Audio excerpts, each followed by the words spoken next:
শিলিগুড়ি পুর নিগমের বাসিন্দাদের জন্য পানীয় জলের একাধিক প্রকল্পের উদ্বোধন করলেন মুখ্যমন্ত্রী মমতা বন্দ্যোপাধ্যায়। বুধবার দার্জিলিং জেলা থেকে ভার্চুয়ালভাবে এই জল প্রকল্পের উদ্বোধন করেন তিনি। এদিনের ভার্চুয়াল উদ্বোধন একটি ছোট অনুষ্ঠানের মাধ্যমে সরাসরি সম্প্রচার করা হয় শিলিগুড়ির বাঘাযতীন পার্ক থেকে। সেখানে উপস্থিত ছিলেন শিলিগুড়ির মেয়র গৌতম দেব। অনুষ্ঠান শেষে মেয়র বলেন, শিলিগুড়িবাসীদের জন্য পানীয় জলের ব্যবস্থা করা হচ্ছে। আগামী 7 থেকে 8 মাসের মধ্যে শহরের বাসিন্দারা পানীয় জল পাবেন। এই প্রকল্পের জন্য বন দপ্তরের সঙ্গে জমি সমস্যা মিটিয়ে কাজ সম্পন্ন করা হচ্ছে। মুখ্যমন্ত্রী এই কাজে আমাদের সব দিক দিয়ে সাহায্যের হাত বাড়িয়ে দিয়েছেন।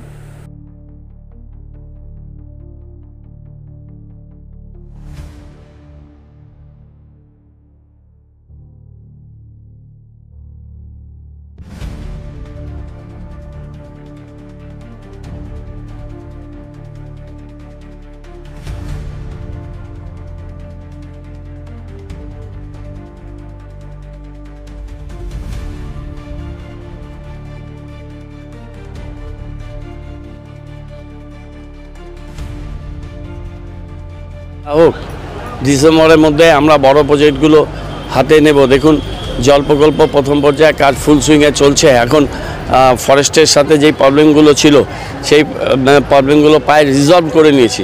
খুব অসম্ভব কাজ ছিল।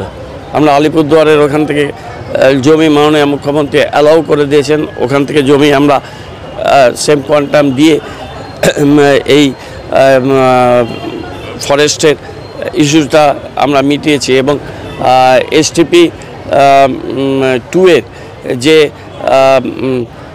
ইরিগেশনের সাথে যে অসুবিধাটা ছিল, যেটা অনারেবল UDMA মিনিস্টার ফিরহাদ হাকিমের ঘরে KMC-তে মিটিং করেছিলাম, আজকে 3 মাসের মাথায় তারও স্যাংশন ওরা দিয়ে দিয়েছেন ইরিগেশন। সুতরাং আমাদের ফার্স্ট ফেজটা 2-3 মাসের মধ্যে STP চালু হয়ে যাবে। আর সেকেন্ড ফেজের যেটা বাধা ছিল সেইটা শেষ হয়ে যাচ্ছে।